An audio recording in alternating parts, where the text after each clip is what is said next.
Ginger people.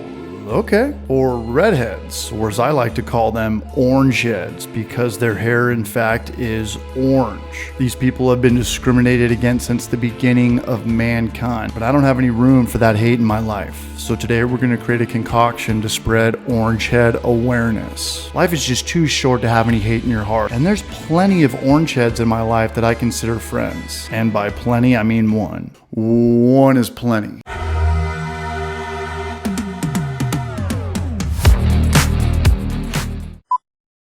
You know, ever since I was just a wee little shit rat, I always wanted to own a brewery. But in my mind, I imagined it completely different than how it is today. I thought it was going to be me and you brewing beer in a factory or a business park, packaging it, and then selling it to 7-Elevens and Wawas, Alpha Betas, grocery stores, bars, restaurants, and that's just how I thought it worked. But what I did not know is that there would be so much general public, the intoxicated general public at the brewery, to the point where I don't even know if it's a beer game anymore. I think it's a hospitality game. The beer game to me now is distribution, and the tasting room game to me is hospitality. And those are just two different worlds to me. I don't think most breweries realize it, that they're not in the beer game. They're in the hospitality game. You know, I used to get pissed off with those middle-aged women that would come into breweries, come and let you know that they're not a beer drinker. Why don't you sell Chardonnay? Do you know how much more money you would make if you sold wine? And I didn't think about it at the time, but that was the exact target audience. She's not gonna buy a 6-pack of craft beer in a store. No brand is going to win that war, but she can have a great time here in this tasting room. This is the last level head boss. If you can get middle-aged women who aren't beer drinkers to become repeat customers, you are printing money. And you know, the beer game has changed over the last 10 years. It was all about high percentage hoppy beers. New hops were exciting, Citra, Mosaic, Galaxy, but now the new hop is baby changing stations, dog bowls, patio furniture, food. You have to have food.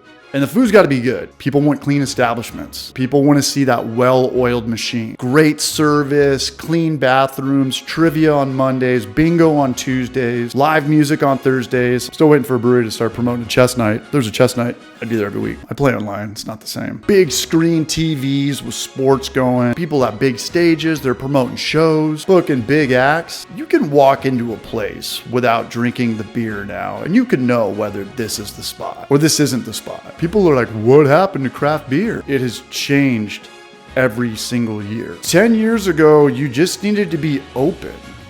I'm not kidding. I remember going to places in business parks with no AC, no heater. Sometimes the beer was in plastic cups, Belgians on the menu, 10 IPAs, bathrooms were funky, one bathroom, and these places were packed. Remember the first brewery you went to? My friends and I would go to this brewery called Stumblefoot, and I can't even remember them having a logo. I don't even know anything about their brand. I have no clue what their colors were, their font family was, and it didn't matter. All we needed to know was where to go. I have no clue how we even found this spot. And that day is beyond over. You can't compare that to 2025. So what's the move? Well, I think about this one brewery a lot. This place called Great Notion in Portland, Oregon. And at the time I was there, I had a good time, but I didn't get it. I didn't really understand what was going on. But looking back, it was brilliant. They had the well-oiled machine. The kitchen was phenomenal, both meals we had. And I remember being in shock with how smart their beer menu was. All I remember was light beers, hazies, and fruited sours. Fruited sours with vibrant colors, just like candy or cereal. And I remember it was a packed house on a Thursday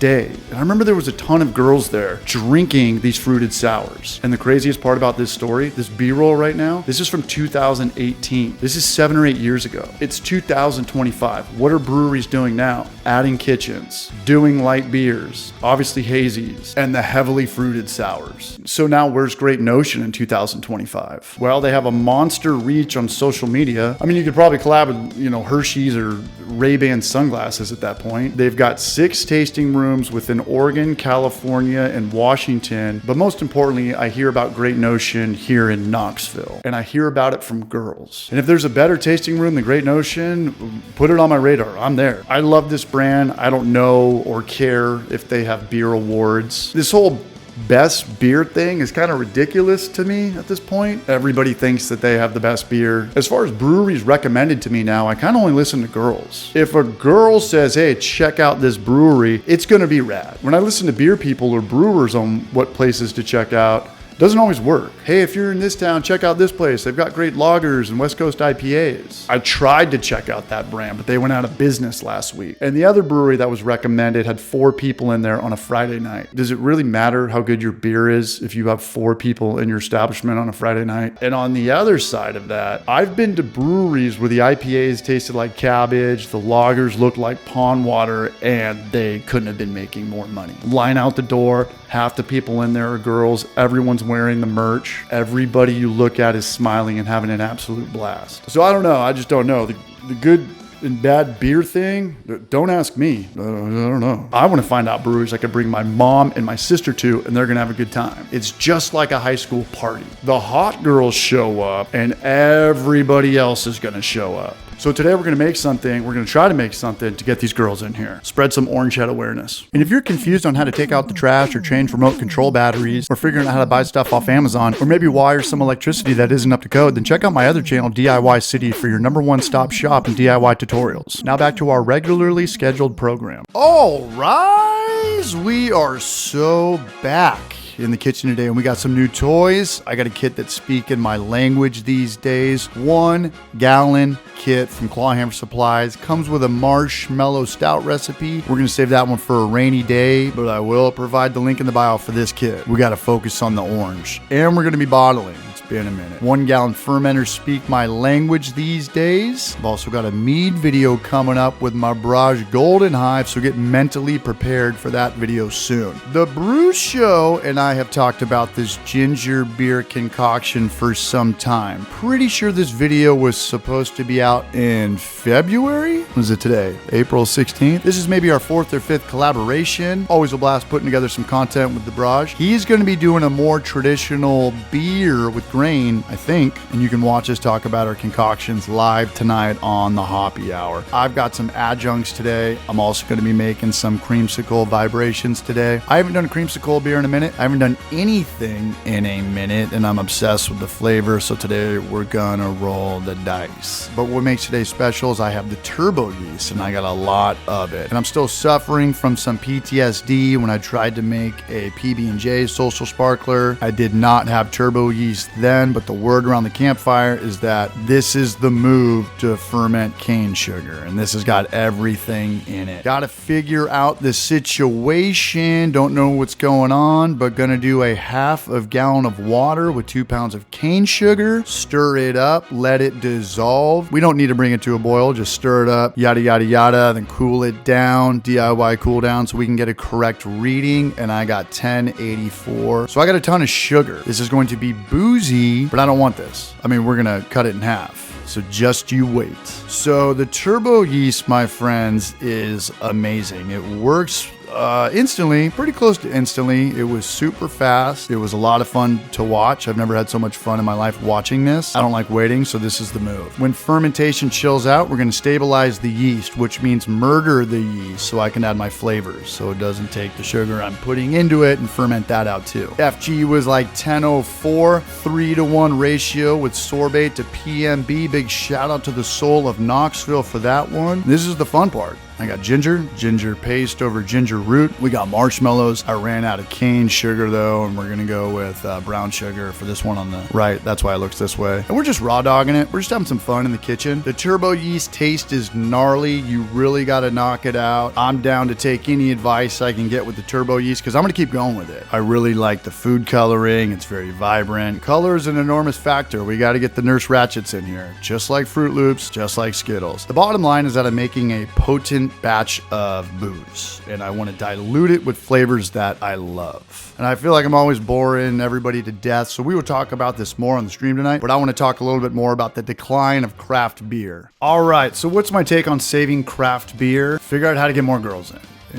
ginger beer awareness. And I made a video a while back talking about what happened to beer, and everybody was talking about competition, COVID, Gen Z, inflation, sure. But there's also a ton of breweries that did not get that memo. Other half, Brewhouse, Fontaflora, Great Notion, Treehouse, Zool, Yeehaw, Schultzbrow, Angry Chair, Drecker, Tripping Animals, you want to keep going? Dancing Gnome, Pine House, North Park, Craft Coast, we love to see it. Mortalis, Widowmaker, Two Tides, Meanwhile, Creature Comforts, Fidens, Three Floyds, Jester King, New Belgium, Burial. I was just there. They got hit with a flood a few months ago. They're doing fine. Prairie, Austin Beer Works, Montevideo Brew Company, Human Robot, Omnipolo. I can go on all day. Do I know any of these breweries' numbers? No. Do I know where they'll be in 2028? No. But I hope they're doing great. I hope everyone's doing great. I'm pulling for everyone. High tides bring up all the ships. Dude. If I opened up a brewery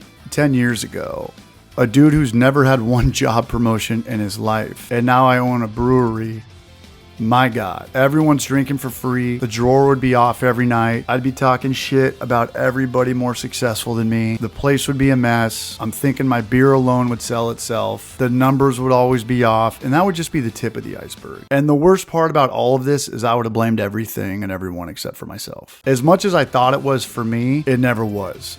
My God, I'm getting the chills right now. I'm gonna start crying. And I don't know if you guys have done the math yet, but this is a projection piece. What's this video really about? Who's upset that they spent 7 years of their life not reading the room? Why wasn't I trying to get more girls in? Why wasn't I doing more mead stuff, Applejack stuff, fermenting peppers, turning Mountain Dew into mead, smaller batches, reels, TikToks? Who wasn't able to read the room this whole time? Yeah. I appreciate everybody who watches my channel. I really do. But now that I can see it from the outside looking in and I'm burned out, what can I do? Make moves or make excuses. I'm 40 years old. This is it for me, kind of. YouTube and craft beer are pretty similar. They're a lot more similar than I thought. Back in the day, you could upload any YouTube video and it was gonna crush. We all thought we were gonna quit our day jobs. I mean, I never really had a day job, but the gold rush era is over. Beanie Babies aren't that cool anymore. And there's millions of competitors. There's a ton of competition, shorter attention spans than ever, different platforms than YouTube. What's my point? It's not craft beer. It's not YouTube. It's the right people. Bill Belichick said it best. It's not the plays, it's the players. And you know something? This year, next year, there's going to be YouTube channels and breweries coming out of the woodwork. And they're going to kill it. And it's going to be rad and inspiring. That's my take. Check us out on the stream tonight. We're going to be drinking beers. I'm going to start putting out content again. It's going to be a little bit different this time. I got to read the room better. I got to be more disciplined and accountable. I got to be less hungover. This is it.